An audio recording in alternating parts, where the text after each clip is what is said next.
Hi there, I'm the Lord Z, and welcome to the first Devlog Gaming Cart, an open-world, metroidvania-esque action RPG inspired by Dark Souls and stick figure combat animations. Today I'm going to show you what I've done this past month and all the challenges I've faced while making my game. The first thing I had to decide was which game engine was I going to use. While it had worked with Unity before, I ultimately decided to go with Unreal Engine 5 as the new features in the engine looked really cool, and as someone who has a background in coding, I was more interested in learning C++ than C#. Though as of yet, I haven't actually worked with it, as everything I've made has been through Unreal's node system, which I found pretty intuitive to use. With the engine decided, the first thing I did was head to Blender and make the main character. I took inspiration from the stick figure animations for what he would look like, and while he is pretty sparse now, I definitely plan on adding a lot of customization options and cosmetics, so you can make your character look however you want. I'm still fairly new to modeling in Blender, and I could not for the life of me figure out how to merge the cylinder of the arms with the body, as I had modeled them separately, so I didn't. Instead, I opted to just stick the arms at the side of the character's body and say it was good enough for now. This honestly looked terrible and it didn't deform well when animating, and I knew I would need to redo it later, but I couldn't be bothered to do it now. Instead, I just rigged it up, made a couple of basic movement animations, and imported it all into Unreal. One tutorial later, I had basic movement implemented. The next thing I decided to do was implement a cell shading and outline shader, as I wanted to give the game more cartoony/anime inspired look. Is it a good idea to worry about visuals this early in development? No, but who cares? I did what I want and I wanted the game to look nice. The cell shader turned out pretty good, but the outline shader that I made using the tutorial was overly complicated and had artifacting issues caused by how the screen resolution affects the size of the outline, as well as a few other annoying bugs, so I eventually completely scrapped it and wrote a new one that is much simpler and works much better. An issue I started to run into, though, was Unreal crashing to the laptop I was working on running out of memory. I'd bought it back in 2018, and while it had served me well, apparently trying to run both Blender and Unreal at the same time was a bit too much for it to handle. Sounds like a skill issue if you ask me, but I was needing to get an upgrade for a while anyway, and these crashes gave me just the push I needed to actually do it. Luckily I never lost too much work, but that could have been really bad, especially being the dumbest I am. I didn't start backing the game up until I got the new PC that didn't crash anymore. Or, well, at least it didn't crash as much. You would think as an actual software developer, I would be much better at making sure I back up my projects.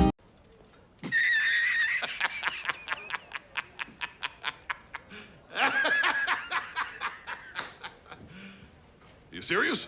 As if I could ever be that organized. Oh well.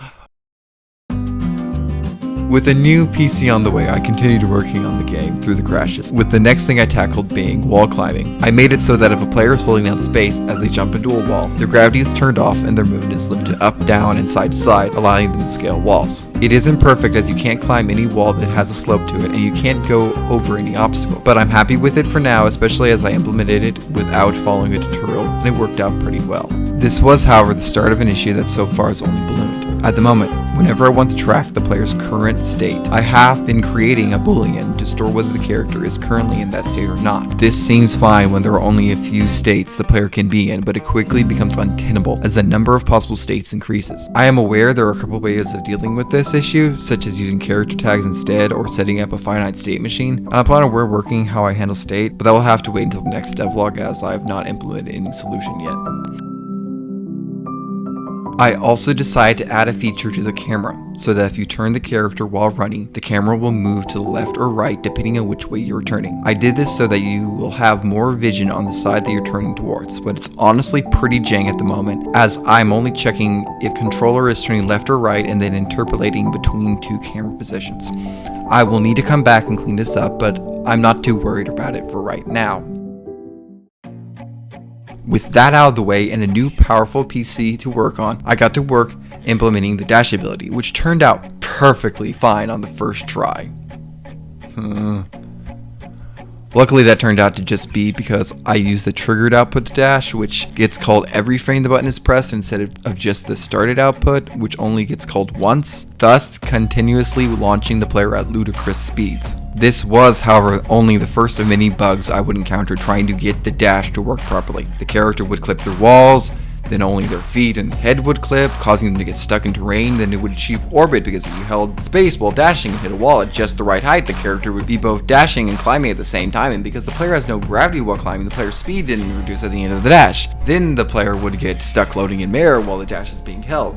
Wait, actually, the last one is really fun to mess around with, so I added as a feature to the dash, making time slow down if you hold the dash button, giving you a few seconds to plan your dash. This feature brought its own issues, however, as I had to deal with getting the player to rotate even though time was frozen, dashing the player in the direction of the camera instead of just forward, removing the original motion of the character's jump so it didn't cause the player to go off to the side once the dash is completed. Change the character control scheme so that if you are in bullet time, you can look around with the same analog stick that you would normally move with, since that is easier on controller, but not when you're using mouse and keyboard, because looking around with WASD sucks. And also change the behavior when the character is either on the ground or in the air, since it's really easy to just dash into the ground within an unsatisfying bump if you hold the dash button a little too long on the ground, but still allow the character to dash upwards from the ground if they want to. I also completely turned off the ability to dash when climbing, since it would require a completely different logic to get working. I didn't want to do with it, nor am I even sure if I want the player to even be able to dash while climbing in the first place. I also didn't want the player to just infinitely dash around,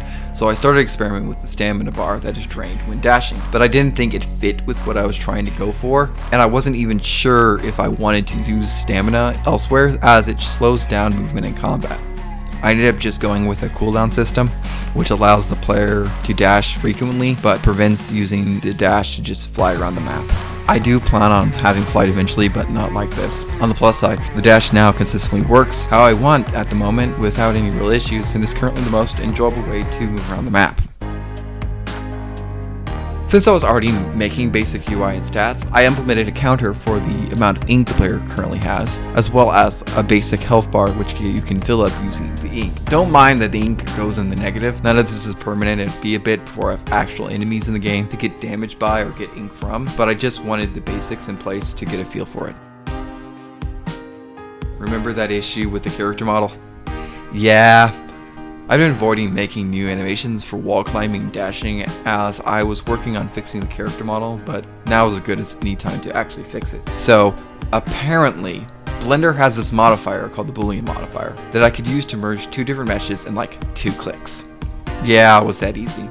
And no, this was not the end of my ignorance causing more work for me, since I had not yet learned about animation retargeting, which would allow me to use the old animations, so I thought they would not work with the new skeleton, and I ended up remaking all of the animations for the new model on top of the new animations for the new abilities. I do think the new animations look better, so it isn't all that bad, but it's a bit painful that it was almost immediately after making the new animations I learned about animation retargeting and started experimenting with control and IK rigs. I'd apparently imported the new model a little bit too big, and it resulted in some interesting bugs, such as randomly changing sizes and the control rig I was trying to make going ballistic and just not wanting to work at all. Once I re-imported the mesh at the smaller scale, it worked as intended. I gave the new model and rig to my younger brother, Moolyen Studios, link in the description, since he was wanting to get into animation and game dev anyway, so I recruited him to help with some of the animations in my game. During his tests and messing about with it, he ended up warping the character into a stretched out, twisted version of it, which I thought looked like a really cool monster that would fit the game. And it was just perfect that a little warped version of the main character would be an enemy, since most of the enemies were supposed to be like that anyway. So I took the warped version of the character and did some cleaning up of it. Okay, a lot of cleaning up of it, rigged it, and made it the first enemy in the game. I plan on making it jump around while trying to slash at you with its long fingers and bite at you. I haven't decided on a name for it yet, so if you have any ideas, let me know in the comments below, and I might go with one of your suggestions. The new monster got me wanting to work on combat, so I started messing around with some simple attack animations. I haven't yet made one that fully fits what I was going for, but I will keep iterating on it until I get there. I eventually want to add a combo system so the player can smoothly chain attacks together, as well as specific animations for different types of weapons. With the temporary animations made though, I made a very simple static enemy that could get hit, take damage, and die, as well as a simple health bar that floats over there. After that, I decided to implement a lock-on feature. I started implementing the basic logic for it, and while working on it, I found an asset on the Unreal Marketplace that had everything I needed, so I decided to take it, install it, and quickly had a lock-on system working without any issues, as well as being able to easily implement dashing into enemies. The dash doesn't do any damage at the moment, and I'm not fully sure how I want the lock-on to actually work, since there are a couple of possible conflicting features I want it to have. I will need to do some testing once I have some enemies moving around in basic combat, find out what fits the feel I'm going for. That's about all I have to show so far. I have a lot of things planned for the next devlog, from combat to first enemy eyes. If you enjoyed this video and you're interested in seeing what I do next with Inkart, then why not like and subscribe? Currently, like 2 viewers are actually subscribed, and it means a lot to me if you would do so. Also, leave any thoughts you have about the game or video in the comment section below, positive or negative, as I'm really interested in seeing what you guys think and any feedback you might have. Either way, this has been the Lord Z, and goodbye.